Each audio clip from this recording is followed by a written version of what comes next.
Goeiedag en baie welkom hier saam met ons by Alberton Lewensentrum. Baie welkom aan al ons kykers hier op ETV, die woord, ons erediensprogram in tyd saam.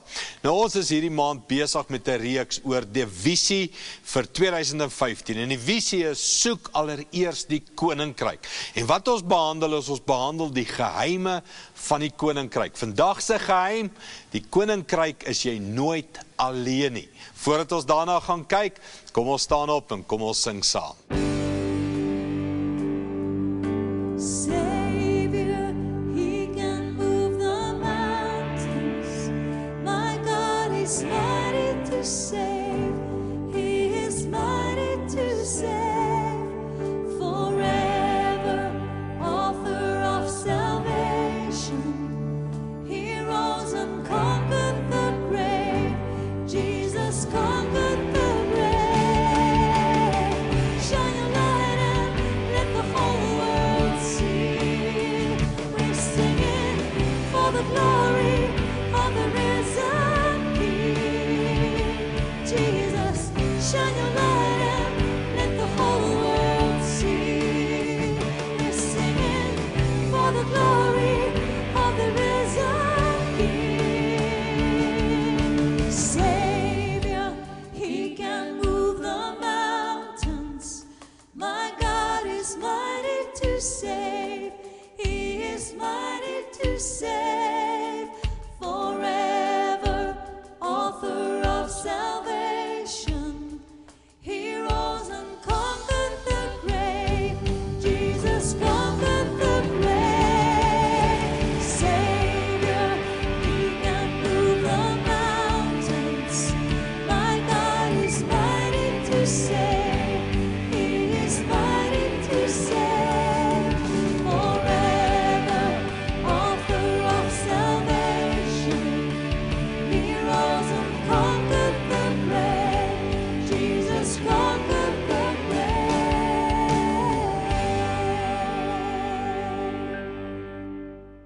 Ons is nou al hierdie hele maand besig met die geheime van die koninkryk. En onthou daai woorde, Jesus het gesê, julle gewone mense, ek en jy, is bevoorreg om die geheime van die koninkryk van God te verstaan. Nou ons het al na 'n paar van hierdie geheime gekyk. Die eerste geheim is, die koninkryk is die belangrikste prioriteit in jou lewe. Soek allereers die koninkryk, nee? Die heerskappy van God, die droom van God, die plan van God oor jou lewe, die gedagtes wat hy oor jou dink, soek dit. Dit is die eerste geheim. Die tweede geheim is, die koninkryk is maklik om te ontvang. Jy ontvang hom in jou hart. Dis net maak jou hart oop vir die saad van die koninkryk en dit sal groei, dit gaan vrug dra. Dit gaan jou hele lewe naderhand absorbeer en inneem. En die derde waarheid was, of die derde geheim was, die koninkryk is naby jou. Elke dag tot bekering kom, inkeer kom en die koninkryk kies in jou lewe elke dag. Nou vandag se geheim is iets van, het jy geweet in die koninkryk is jy nooit alleen nie? Die koninkryk bestaan altyd uit meer as een uit. Nou die rede waarom ons dit so beklemtoon is, baie keer het ons hierdie denke van, jy weet, ek in my klein hoekie en jy en joune, onthou daai kerkliedjie, so die koninkryk is ek in my klein hoekie en jy en joune en ons hoef nie te meng nie, en ek dien die Here by die huis, en ek hoef nie deel van 'n kerk of deel van 'n groep te wees nie, ek glo in my hart en dit het niks met niemand anders te uit te waai nie. Ons het 'n tydkeer denke oor die koninkryk van, dis net tussen my en die Here. Maar as jy gaan lees, as Jesus praat oor die koninkryk, dan is dit altyd Onse Vader, né? Dis hoe hy begin bid het. Onse Vader wat in die hemel is. Met ander woorde, Jesus het nie gebid, my Vader wat in die hemel is nie. Hy het hande gevat met sy disippels en gesê, dis ons Vader. Dis altyd 'n groep, jy's nooit alleen as dit kom by die koninkrykie. So, ons wil so 'n bietjie jou probeer help, net om jou denke te swaai na koninkryk toe. En in koninkryk is daar altyd disippels, volgelinge van Jesus. So kom ons gaan kyk, hoe het Jesus gepraat en gewerk, as dit kom by die koninkryk het naby gekom, en julle moet tot bekering kom, en dan sê jy, dis nooit net een nie, dis altyd 'n groep, dis altyd 'n klomp mense wat saam beweeg. Kom ons gaan lees hierdie skrif, Matteus 4, vanaf vers 17 af, hy sê, Van toe af het Jesus begin preek en gesê, hier's weer daai woorde, wat is Jesus se preek, wat is Jesus se evangelie? Bekeer julle, want die koninkryk van die hemel het naby gekom. Koninkryk van die hemel, God se heerskappy. Laat sy wil geskied in die hemel, net so op die aarde. Soos wat dit in die hemel gebeur, net so ook op die aarde. Sy koninkryk het naby gekom. En dan die volgende woorde. Eendag, toe Jesus langs die see van Galilea loop, sien hy 2 broers, baie belangrik, 2 broers, nie iemand alleen nie. Simon, wat ook Petrus genoem word, en sy broer Andreas. Hulle was besig om 'n werpnet in die see te gooi, uit te gooi, want hulle was vissers van beroep.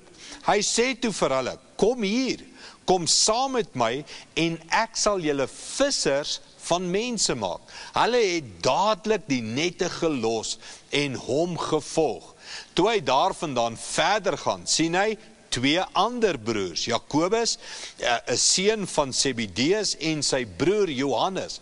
Hulle was in 'n skei saam met hulle pa besig om hulle nette reg te maak. Jesus het hulle geroep en hulle het dadelik die skei en hulle pa verlaat en vir Jesus gevolg. Ons sien hier die roeping van die eerste disippels van Jesus. En dit kom wanneer? Net nadat Jesus gesê het, bekeer julle, want die koninkryk van God het naby gekom. En dan gaan Jesus uit en hy gaan soek disippels, volgelinge. Ons gaan nou daar praat. Maar wat kry hy? Hy kry elke keer 2 broers. Daar's iets van, hy kry mense wat die vermoë het om bietjie saam te werk, nie alleen te staan nie Lone Ranger individualiste nie. Hy kry 2 broers wat werpnet uitgooi, vissers van mense, of vissers is van beroep, en hy sê, kom volg my en ek maak julle vissers van mense. En dan kry hy weer 2 ander broers, en hulle maak net te heel. So daar's iets in, ons gaan vissers van mense, ons gaan mense vang, maar ons gaan ook heel maak en gesond maak, en disipelskap doen. So, daar's baie beeldspraak in daai gedeelte. So, ons kan na 'n klomp van daai woorde gaan kyk en sê, wat kan ek en jy leer oor, wat beteken dit om regtig deel van die koninkryk te wees? Kom ons begin met een van die woorde. Hy begin, hy sê, kom volg my. 'n Disipel is nie net iemand wat intellektueel sê, ek's 'n Christen nie. 'n Disipel is nie net iemand wat glo nie. As jy deel van die koninkryk van God word, is dit nie, ja, ek glo in Jesus, of ja, ek glo nie. Wat is die koninkryk? Die koninkryk is, kom volg my. Met ander woorde, 'n geheim van die koninkryk is, dis 'n daad. Dis 'n opstaan en loop. Onthou jy die ander woord in daai gedeelte? En hulle het dadelik hulle nette gelos en hom gevolg. Daar's iets in 'n koninkryksmens staan op en volg en beweeg. Ek hou altyd ons mense, dis maar hoe ons praat. Ons sê, die Here ken my hart. Met ander woorde, weet ek volg die Here met my hart, ek volg die Here en ek gee geld met my hart en ek sal doen wat die Here sê met my hart. Die Here ken my hart. Weet jy, baie keer moet jy met jou voete opstaan en nie net met jou hart nie. Baie keer moet jy met jou voete opstaan en die Here volg en hom begin dien en leef soos wat 'n koninkryksmens leef. 'n Koninkryk is nie 'n konsep nie. Dis nie 'n gedagte nie, is nie 'n ideologie nie, dis nie 'n politieke of 'n godsdienstige mindset nie. Die koninkryk is 'n manier van lewe. En wie se manier is dit? God se manier, God se plan, God se droom, God se wil vir jou lewe. So Jesus sê, kom volg my. Daar's 'n opstaan, daar's 'n beweeg by 'n disipel. Ek dink nog iets wat jy so vinnig kan na kyk is die aksies, nê? Vir die een is dit vang mense, vir die ander een is maak gesond. Daar's verskillende bedieninge in die koninkryk. Dis nie net 'n one way, jy moet dit doen soos ek dit doen of doen wat ek doen nie. Daar's 'n verskeidenheid vir elkeen van ons, elke persoonlikheid, elke geaardheid. Die slotsom van alles is, Jesus begin sy bediening nie alleen nie. As Jesus die seun van God nie alleen gestaan het hier op aarde nie, hoekom dink ek en jy ons kan alleen staan? Dit verbaas my altyd, né? Jesus met al die krag van die Heilige Gees, Jesus met die kontak met die Vader, Jesus met die stilte tyd en gebede, Jesus met bonatuurlike krag en wonderwerke, Jesus doen dit saam met 12 disippels. Dan ontmoet ek goeie Christene, dan is hulle nie in 'n kerk nie, hulle is nie in 'n klein groep nie, hulle is nie in 'n community friends, hulle is nêrens deel nie. So, hulle dink hulle is sterker as Jesus. Nie eers Jesus kon sy werk op aarde vervul sonder mense nie. Hoe dink ek en jy kan ons dit doen? Hoekom is ons so arrogant? Hoekom is ons so dwaas? Dat ons sê, weet jy, ek in my huis, ek gaan net hier in die hoekie bly en nooit met mense meng nie, en mense is, ek vertrou nie mense nie, mense is kriminele, mense dit, en mense dat, en mense dit, en nooit meng jy nie. Broer, wat sou gebeur het met Jesus, sy werk op aarde? As daar nie 11 disippels was, wat agtergebly het, en die evangelie verder gevat het nie. So leer by Jesus, hy begin sy koninkrykswerk met 'n groep. Groot vraag, het jy so 'n groep in jou lewe? Lewensentrum, ons is 'n groepskerk. En dis verskillende groepe, dis kreatiewe groepe, dis nie nou gesette net op een manier nie, daar's groepe, ons het groepe op die internet, wat met mekaar kommunikeer, ons het 'n lewe met ritme, waar mense oor en weer groepe vorm en praat en gesels, mekaar bemoedig, ondersteun. So, die koninkryk is nie 'n alleen besigheid nie, is nie 'n one-man show nie. Die koninkryk is 'n community of believers, wat saam groei en stry om te bereik wat God gesê het ons moet bereik. So, kom ons praat net oor hierdie hele konsep van, is jy alleen of het jy 'n groep? Ons het al so baie oor hierdie voorbeeld gepraat en ek moet dit herhaal. Elke keer waar disippels alleen gestaan het hulle droog gemaak. Gaan lees deur jou evangelies, né?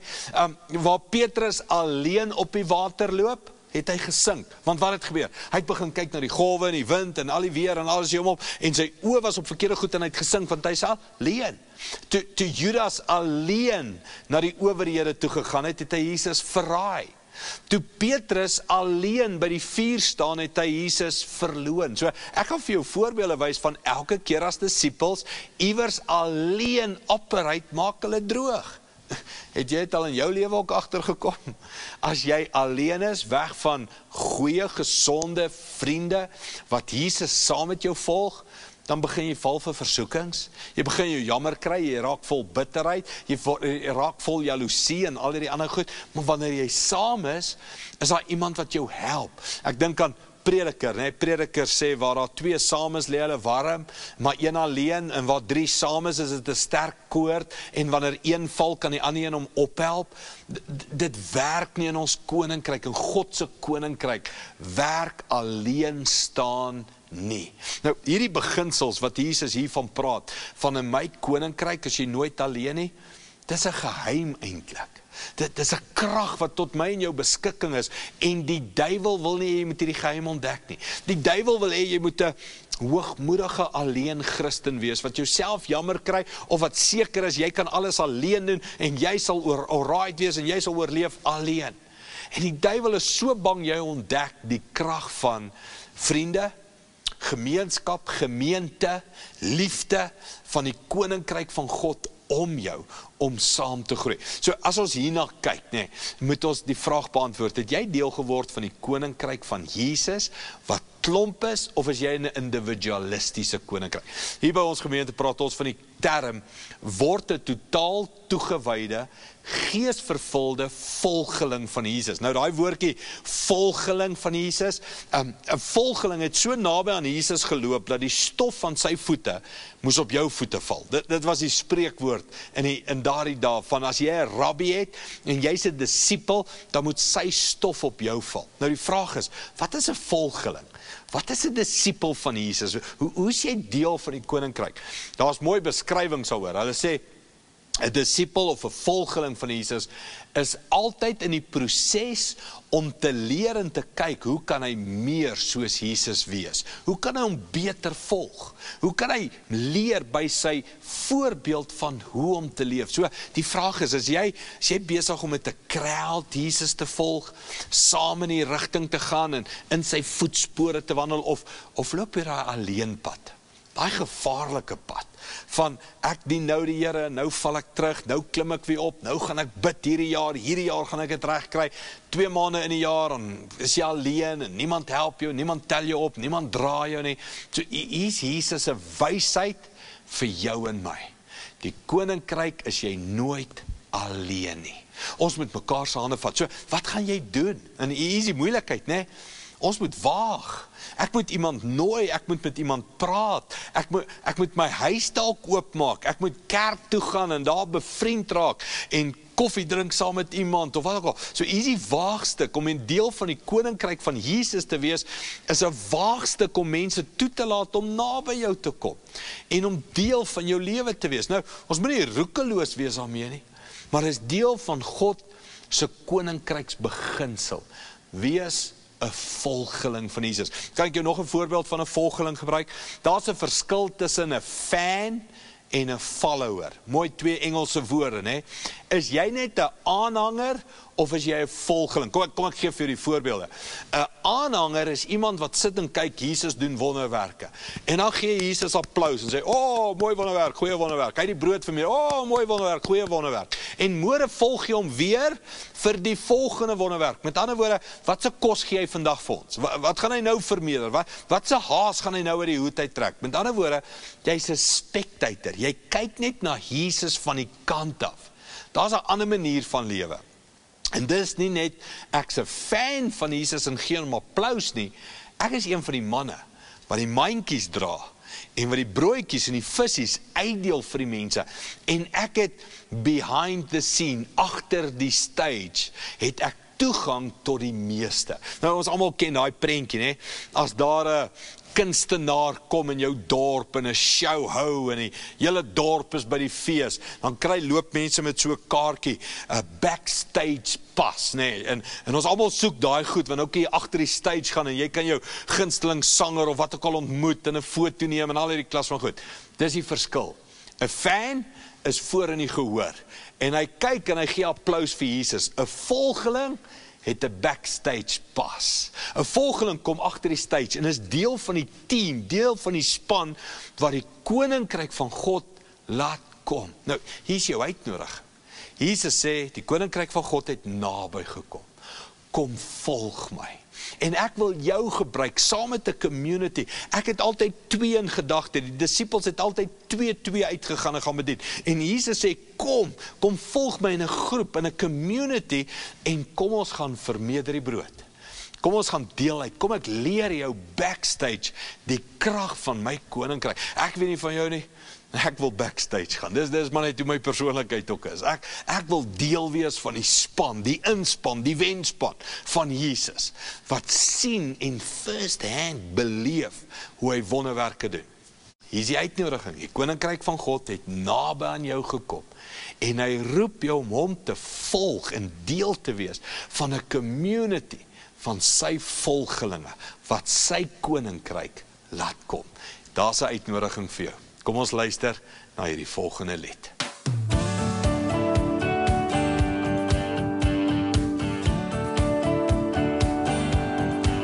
Kan ek jou wys hoe sterk ons saam kan wees?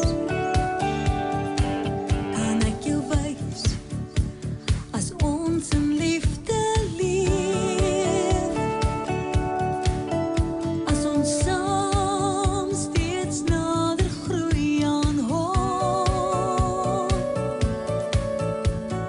Nader my God by U. Kan ek jou wys hoe lyk opregte hart? Kan ek jou wys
Ek wil vandag saam met mense bid. Eerstens wat sê, ek wil na die koninkryk van God toe kom, ek wil deel word van sy koninkryk.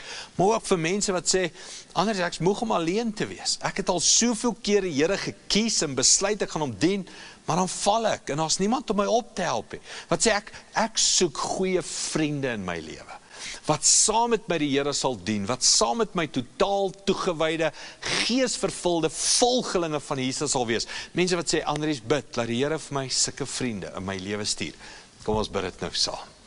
Hemelse Vader, een van die grootste siektes van ons tyd is eensaamheid, Here. Hoe ons tussen mekaar is, maar eintlik so alleen is. Hoe ons probeer om die Here te dien, maar niemand help ons, niemand leer ons, niemand vat ons hand en wys ons die volgende tree nie. Dankie dat die geheim van die koninkryk is, jy's nooit alleen nie. Jesus roep ons 2-2 en Jesus roep nou mense by mekaar en sê, word volgelinge van my. Dankie daarvoor, Here. Dankie dat ons hier kan volg saam met 'n groep, saam met 'n kerk, saam met 'n klein groep.